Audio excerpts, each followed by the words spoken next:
Salut tout le monde, c'est Isma, j'espère que vous allez bien. On se retrouve aujourd'hui pour une nouvelle vidéo. Dans cette vidéo, pas mal de belles choses à dire, d'autres beaucoup moins belles, comme le début de notre vidéo qui commencera avec la triste nouvelle qu'on a appris mardi soir, le décès de Bernard Lacombe. On reviendra assez longuement sur ça. Ensuite, on enchaînera avec une grosse partie mercato. On finira avec deux, trois petites infos, notamment un maillot. On parlera également de Palace, de Justin Bengi.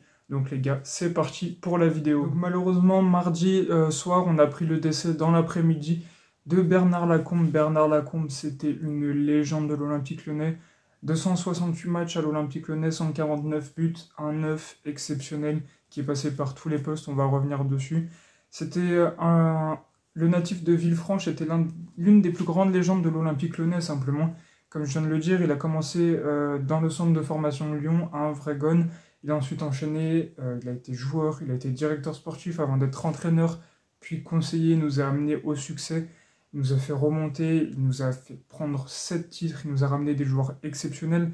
Nombre d'anecdotes sont à entendre parce que tellement il est exceptionnel. C'est lui qui a ramené, qui a découvert Juninho avec des cassettes VHS notamment. Il a ramené Sonny Anderson dans un contexte où il ne pouvait plus jouer à Barcelone parce qu'ils avaient acheté Kluivert et la cohabitation était difficile, donc forcément, c'est une légende à qui on doit énormément de choses.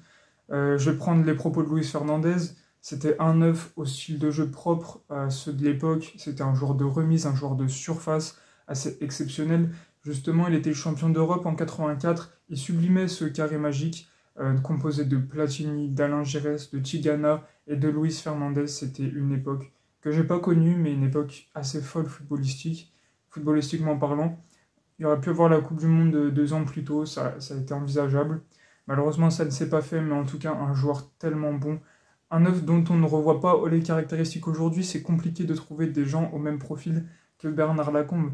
Ensuite, il nous a défendu, même s'il est passé 1 an à Saint-Etienne, ça a été l'une des pires années de sa carrière. Sa pire année de sa carrière, il l'a plusieurs fois répété.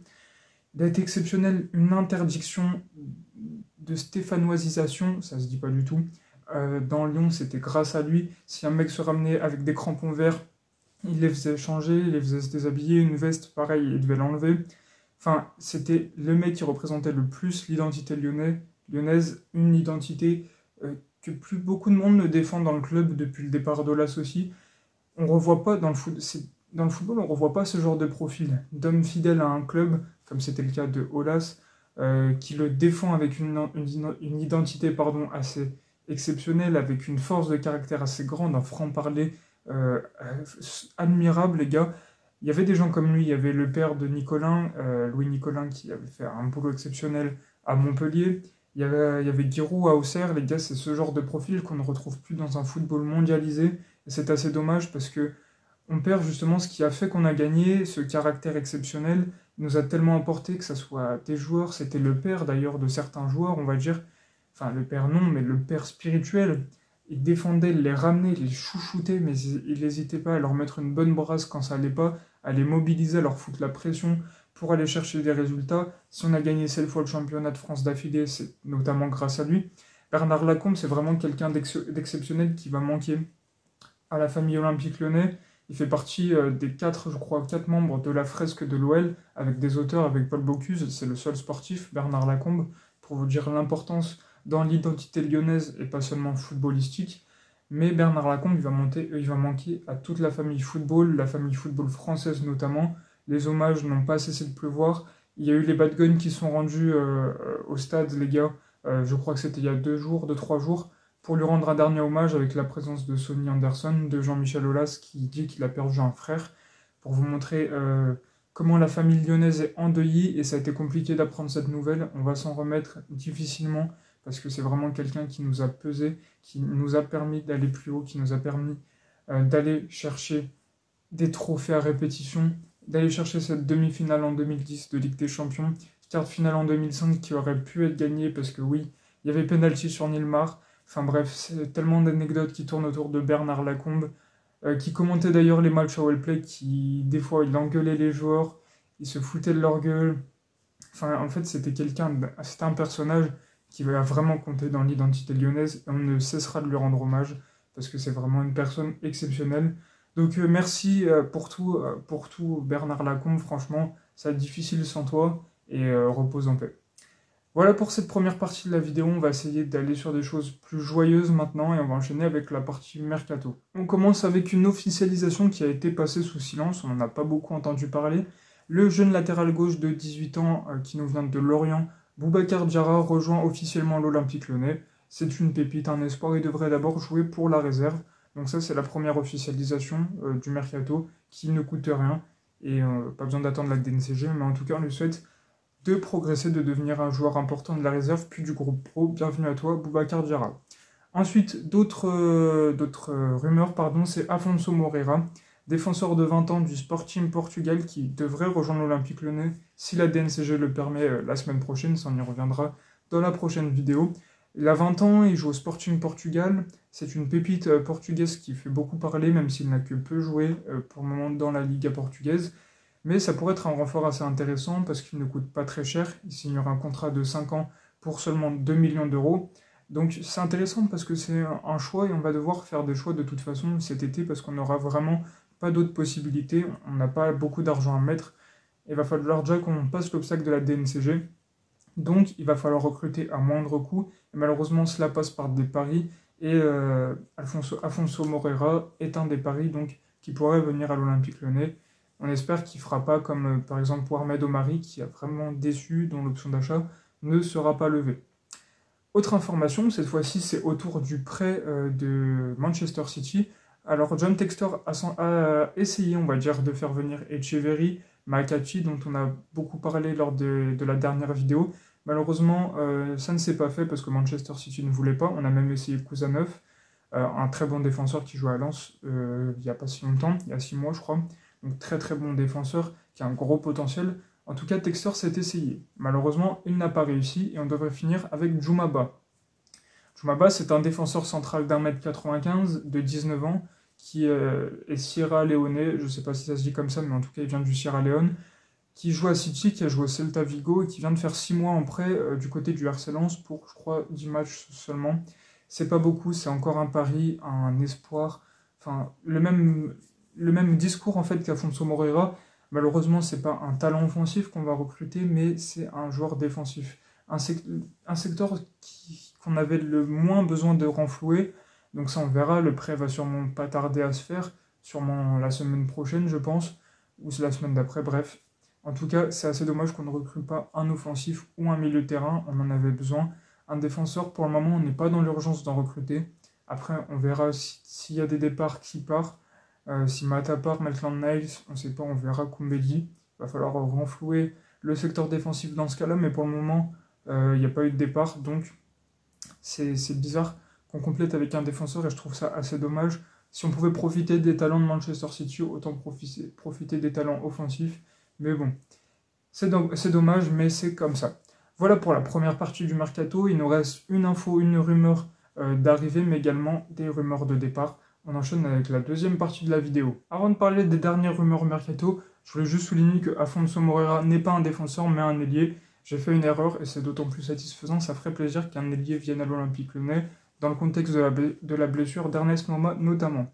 On enchaîne donc avec Eric Smith qui pourrait rejoindre l'Olympique Lyonnais. C'est un défenseur central de 28 ans qui évolue en Bundesliga 2, qui est promu en Bundesliga, il joue à 5 Poli.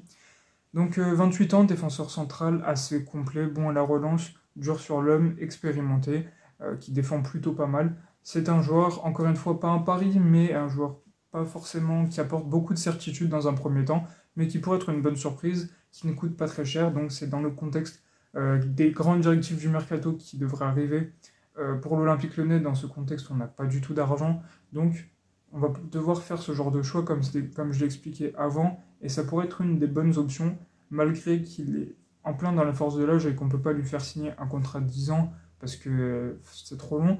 C'est pas une jeune pépite, mais c'est un défenseur qui certes n'apporte pas énormément de certitude, mais qui remplit un profil plutôt intéressant, et dont le rapport qualité-prix pourrait être pas mal, malgré le fait qu'il a joué en seconde division l'année dernière, et que c'est un manque de compétitivité par rapport à la Ligue 1. Voilà pour ce dossier-là. Maintenant, du côté des départs, il y en a deux. Le premier, c'est Fofana. On sait Liverpool est dessus, Manchester United est également sur le dossier. Mais Chelsea s'est rajouté aux négociations. Alors ça parle entre le camp du joueur, l'Olympique Lyonnais, et le camp des clubs anglais, Chelsea qui vient de se rajouter. Le prix ne devrait pas être en dessous de 50 millions d'euros, c'est sa valeur sur Transfer Market. On espère que ce sera plus haut. On a parlé récemment de 80 millions d'euros du côté de Liverpool, mais vu qu'ils viennent de mettre 146 millions sur Wirtz, je pense pas qu'ils sont d'avis de mettre 80 millions sur un autre joueur dans le même mercato. Enfin bref, s'ils le font, bah, on lui offrira volontiers Malik Fofana. Si on peut le garder, évidemment qu'on le garde parce que c'est un joueur, une pépite exceptionnelle qui va progresser et qui va devenir un très très bon joueur de Ligue 1. Mais pour le moment, ça reste une pépite à confirmer qui vaut de l'argent et on espère pouvoir le garder malgré ces négociations. Autre petite rumeur de départ qui concerne cette fois-ci notre milieu de terrain belge, Aurel Mangala. Alors Mangala, il est encore blessé, il nous revient de son prêt en première ligue qui justement n'a pas été formidable avec sa blessure, je crois, les ligaments croisés. Donc la Fiorentina est sur le dossier de notre Belge. C'était déjà le cas il y a quelques mois, quelques années, il me semble. Donc moi je serais d'avis d'attendre que le mercato passe, d'attendre de savoir combien de nos milieux de terrain vont partir. Et si on a besoin de garder Mangala, même s'il va louper 2-3 mois de compétition, et qu'après il revient, et on espère qu'il reviendra bien, malgré ses 6 premiers mois à l'OL très mauvais. Quand Pierre Sage était encore là, il a été très peu utilisé, il était très mauvais. Donc on espère qu'il reviendra mieux, plus en forme, et qu'il sera bon. Mais si on ne vend pas beaucoup de joueurs, autant le vendre et garder nos meilleurs joueurs, comme Tolisso par exemple. Matic, son départ n'est pas assuré, même si le salaire l'invite à partir parce qu'on a besoin d'argent, comme je l'ai dit. On a Tessman qui va pouvoir encore progresser. Et puis on a plein d'autres joueurs comme Verretou par exemple qui on espère vont partir avant Mangala. Donc on verra comment évolue le mercato. Voilà pour la partie mercato. Justement, on va enchaîner maintenant avec d'autres informations assez intéressantes, vous allez le voir. On continue pour la dernière partie de la vidéo. On continue justement avec Crystal Palace et John Textor devrait vendre ses parts. Il a tranché pour un acheteur qui serait Woody Johnson. Woody Johnson, c'est le propriétaire de la franchise de NFL des New York Jets. Une offre de 223 millions d'euros, 190 millions de livres a été posée pour ces 43% et devrait être acceptée. Donc il y avait une concurrence avec le joueur de NBA qu'on avait proposé la semaine dernière. Il y avait cette concurrence-là, mais c'est Woody Johnson qui a été choisi. Et tant mieux, on s'en fout, peu importe qui c'est, tant qu'on prend le maximum d'argent pour sauver l'Olympique Lyonnais avant la DNCG, même si évidemment les parts ne seront pas vendues d'ici là, parce que ça prend du temps, mais en tout cas la procédure est engagée, il y a un offreur et un demandeur, et ils se sont rencontrés, normalement ça devrait se faire, et ça fait plaisir. Donc, qu'ils prennent Woody Johnson et que nous donnent l'argent de notre petit texteur, au lieu de célébrer son club de cœur, Botafogo, qui gagne contre le Paris Saint-Germain, pour dire que nous, on n'arrive pas à gagner, mais que Botafogo, oui. D'ailleurs, Coupe du Monde des clubs, qui offre une qualité de jeu, je trouve, horrible, surtout de la part des Européens, parce qu'on a la domination et tout. Les adversaires, ils mettent le bloc pas, ils n'ont pas de possession, enfin bref, ça c'est un autre sujet. Mais une compétition en été sous 40 degrés, alors que les joueurs sont crevés toute une saison, c'est chiant face à des joueurs qui, techniquement, ne font pas le poids, normalement, physiquement non plus, mais qui, eux, sont en pleine saison, ils ont eu leur coupure cet hiver. Eux, ils ont envie de la jouer bien plus que les Européens, donc ce qui font que les clubs américains, notamment sud-américains, gagnent contre les clubs européens actuellement, même si le niveau de jeu des Européens devrait s'élever dans la suite de la compétition, après les poules notamment. Donc ce n'est pas une promenade de santé, mais c'est une compétition que je trouve absurde pour nous, clubs européens, sans mépris, parce que franchement, je comprends totalement que les autres clubs des autres continents adorent cette compétition. C'est tout à fait normal, mais ils ne sont pas dans les mêmes cycles, dans les mêmes intensités que le football européen. Alors que nous, nos clubs, ils y vont pour faire de l'exhibition et nous y vont pour des tournois amateurs comme l'Emirates Cup ou je sais pas, le bouclier international, les compétitions d'avant-saison, quoi. Ils viennent cramer, ils viennent juste pour récupérer l'argent qui leur est dû. Enfin bref, c'est une compétition qui a aucun intérêt, je trouve. Mais ce n'est pas le sujet de la vidéo et tant pis, félicitations à Botafogo pour leur victoire face au PSG. Autre info, c'est Justin Bengi, les gars. Justin Bengi qui est prêté actuellement dans un club serbe, qui était dernier du championnat serbe au moment où on l'a prêté lors du dernier mercato, il me semble. Alors Justin Bengi, je ne sais pas comment c'est possible, mais il a été appelé par Gérald Batic pour pallier le départ d'un autre gardien, donc il va rejoindre l'équipe de France Espoir pour cet Euro Espoir. Félicitations à lui, Justin Bengi, il aura sûrement très peu de temps de jeu, mais on lui souhaite en tout cas d'avoir quelques minutes, même si ça paraît compliqué, surtout s'il vient en qualité de troisième gardien. Voilà pour cette info. On finit avec le maillot extérieur qui a été officialisé. Moi, je le trouve plutôt sympa avec les petites rayures un peu bleues et rouges. Je l'ai vu pas porter, il était pas fou, mais sur les joueurs, je vous mets la photo, il est plutôt pas mal, franchement. Je valide. Est-ce qu'il est plus beau, moins beau que celui de cette saison? Il est un peu moins beau, mais je le trouve quand même assez qualitatif. Dites-moi ce que vous en pensez en commentaire.